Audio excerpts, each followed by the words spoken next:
Welcome to the AFR Saints channel, where we provide you daily content on your favorite team, the New Orleans Saints. Do us a favor and hit that subscribe button. Be sure to leave your comments below and smash that like button.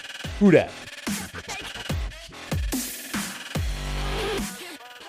Well, it's been a whirlwind season, and certainly that continued in the postseason for the New Orleans Saints, as they'll now move on without Sean Payton, man who'd been at the helm since 2006, and during his tenure, of course, used a first-round pick back in 2011 to take the man who would ultimately become the Saints' all-time leading rusher, former Walter Payton Man of the Year. With us today on behalf of Microban 24, he is Mark Ingram. How are you, Mark? Thanks for the time, man. Hey, man, I'm good, man. I appreciate you having me on. How you doing? I'm doing well, and it's our pleasure. Let me just start with a very obvious one, sort of just to get it out of the way and get past it. What was your reaction this week when you heard the news that Sean Payton was stepping down? I mean, I think we all had the same reaction. I think everybody was kind of shocked, caught a little bit off guard. But hey, man, everyone has to do what's best for them. You know what I mean? And Coach Payton has put 16 years into the Saints organization, into this city. Man, he did a great job changing the culture, bringing a winning culture, winning attitude, bringing great energy and great people into the organization, man. So I'm just super happy for him. I'm excited for him. Congratulations on a legendary career, Super Bowl champion, amongst many other things. He deserves all the good things that, life has to offer. And I just wish him the most success in this next chapter of his life. I hope he gets to enjoy his family. I pray for health, wealth, blessings, success in this next chapter of his life, man. So I'm thankful for him, everything he's done for me, drafting me, believing in me, giving me an opportunity, and helping me become a better professional football player, helping me become a better man. And I'm thankful for him. And I always have his back. I love my coach, and he'll always be my coach. So congrats to Coach Payton, man. You deserve it. And I wish all the good things in life to you and your future. Man, you know what's interesting and so well said? So you get drafted by the Saints. You're a 21-year-old young guy, and now you're a 32-year-old man with a family. And how is your because it's really a very formative part of any person's life. How has your relationship with Sean Payton maybe evolved from when you were drafted as a young person to where you are now, rejoining the Saints this year at this point in your life? Man, I think our relationship has had its ups, its downs. We're both super competitive. I know he's had my back the whole entire time, and I've had his the entire time. But I think when you're competitors and you have this drive to want to have success, you have this drive to want to be the best, things can, kind of get in the way, But at the end of the day, man, I think we just respected each other from day one. And I think that respect and that love has grown to this day, to this point, from the time that I was 21 years old as a rookie, wanting to be the rushing title leader, wanting to be an all-pro, wanting to be the best running back in the league. To this point, I think the respect and the love has just grown, and it's just genuine. You know what I mean? When I came back this year, man, we just hugged each other, embraced each other, and we just have open discussion, transparent conversations. And I just think that respect, that mutual love between us, I think we both feel that, you know what I mean? So I'm thankful for him for that. And he's a fierce competitor. I'm a fierce competitor. I want to be the best. He wants to be the best.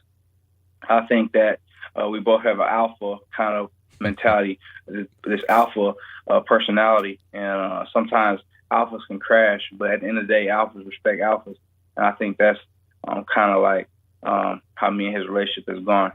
You mentioned coming back to the Saints, and Mark Ingram is our guest. Of course, you had the opportunity to become the Saints' all-time leading rusher. But the other thing that's interesting is, even from the time you were drafted, you've always been a great community partner, as evidenced by the fact that you're a Walter Payton Man of the Year nominee, and you embraced the city embraced you. I think that obviously continues here with what you're doing with Microban 24, which we're going to talk about in a second. But what was it like for you to be able to come back in late October? And not only that, but that game against the Bucs, your first game back with the Saints, to have the type of reception, the emotion that went into that day. Man, that's a day, that week, I'll never forget it. And that particular game, I'll never forget that game. Just the energy, the reception, the welcome that I got from everyone, from the building, from my teammates to old friends in the city to the whole Who Dat Nation, man. It's something that I'll cherish for the rest of my life. That moment, I'll never forget that moment. I'll tell my kids, my grandkids about that moment. And I can remember it like it was yesterday. And just being out there doing the Who Dat chant, getting my first screen pass, go for like 17 yards, make some big runs, us get a victory. Man, that was like I was like in a daze that whole week. Like I was in like this just daze. Like I don't even think it was real. Like I know it's real because I remember it, but that whole week was just like, it was just like this. It was just this fog for me. Like, you know what I mean? It was crazy. Leaving Houston, coming to New Orleans, didn't have a place to stay. The stuff in the facility was a little different, even though all the people were similar. My teammates were a lot of my teammates were the same, but a lot of them were different. Trying to get back into the routine. Remember my timing into the stadium. I was late to the stadium. Al looking at me crazy, like, where you at? I'm like, my timing messed up. Like, I didn't know. I was all discombobulated for like that week. So I'm glad that I wasn't discombobulated when I got on the field. That I was right at home and I was able to help the team get a victory. But man, that week was crazy. That game was special. I'll never forget it.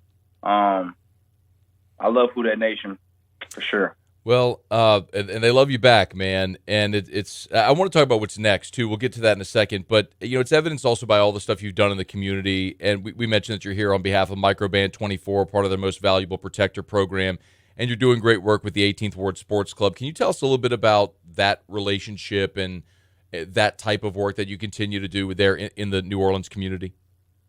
Yeah, well, I'm thankful, honored to be a partner with Microband 24. Official sanitizing spray to NFL. You spray whatever surface you need, walk away. It cleans the bacteria for 24 hours, touch after touch after touch. No matter what's on it, it'll keep cleaning the bacteria for 24 hours. So everyone needs protection. I need protection as a football player. You got to protect the quarterback. I protect the ball. I'm a father. I got to protect my family. So we all need protection. So being with Microband 24, they bring in the ultimate protection. And also, I'm just thankful to be able to get back to the community with Microband 24. They're giving a year's worth of supply to the 18th Ward Sports Club.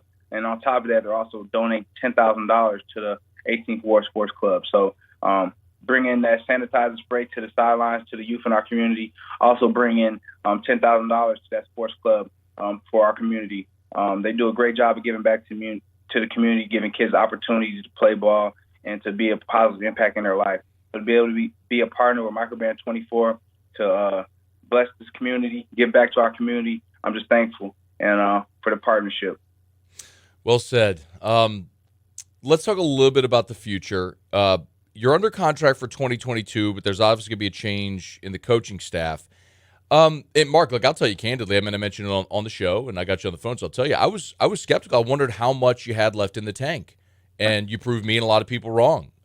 You still got some run left. So, how have you thought about how much longer that you want to go? Yeah, man, I still feel great, man. I still feel like I'll be performing at the top level in this league, and you and many other people are naive, and you like to judge my success or my future based off of people's past history, and you can't do that to me. God's child, and I'm a case by case basis person, so you can't base my case off somebody else's case, and I feel like I have a lot of great football left in me. You know what I mean? I feel like I'm seeing it better. I was hitting it good with acceleration and power and explosion. And, I kind of just had a couple of nagging injuries kind of to the end that stalled me. And that was unfortunate. But mentally, physically, emotionally, I feel like I can still play this game at a high level and do it with the best of them. So I got a lot of football left in me. I was thinking maybe playing like 4 more years. I'm not sure. I got goals I want to accomplish. I definitely want to win a Super Bowl. I want to run for 10,000 yards. So all those things are kind of like on my radar. but the Lombardi is first and foremost. But the main thing is I feel like I could play this game at the high level that's needed to be played on Sundays in this league, that I could be a difference maker, that I could be a playmaker on the Saints and any other team that may need a runner, may need a football player. So I'm just thankful to be where I'm at. I've shared the ball throughout my entire career with 2 and 3 running backs, so I've never had that kind of wear and tear, that kind of workload that some guys who get 300 carries every year for 6 years, I haven't had that kind of wear and tear. So I'm just excited about the future. I know I can still play this game at a high level, and I know I can be a difference maker on any team that I'm on. So that's what I'm striving for, and just praying for health and longevity. So just a hair under 8,000 career rushing yards, so 10,000 is very much in view for you, especially if you're able to play another 4 years. Does the two more really quickly? Number one, does the new coach, whoever it is, in New Orleans impact your decision or how you approach this offseason with New Orleans? No, my approach is the same. I'm going to be doing everything I can to make sure my body is physically ready, that I'm mentally ready, that I'm emotionally ready, that I'm doing everything I need to do so when I step foot on the field, I'm the best player that I could be for my team. And so whatever the organization decides, obviously I want to be a Saint. I want to be with my team. I want to be in New Orleans. I want to help bring a championship. I want to help bring a Lombardi to New Orleans. And that would be very special for me. And just be able to be in the backfield with my brother, AK, I feel like we could be the same tandem that we were in 17 and 18. You know what I mean? Given the opportunity, given the right situation, given the right opportunities. So I love my teammates. I love the city.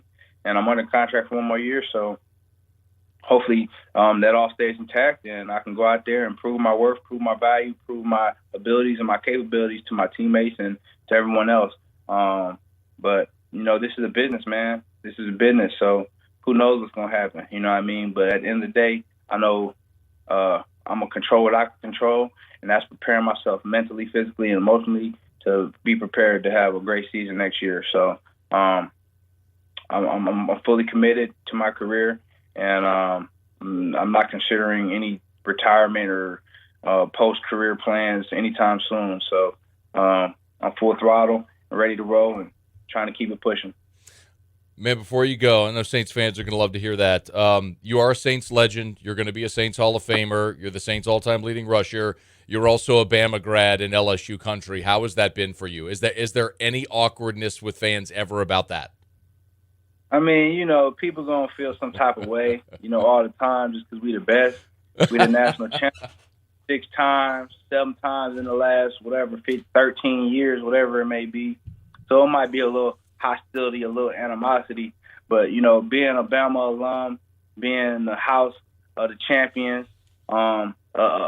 it's easy, man. It feels good. I sleep good at night. I don't know about everybody else, but I sleep great at night. I walked right into that one. Mark Ingram, on behalf of Microban 24, we appreciate a couple of minutes, man. Continued health and success, and thanks as always for the time and for your candor. All right, thanks, man. I appreciate it. Hey, thanks so much for watching. Please leave your comments. I love to interact, and be sure to hit the red subscribe button below.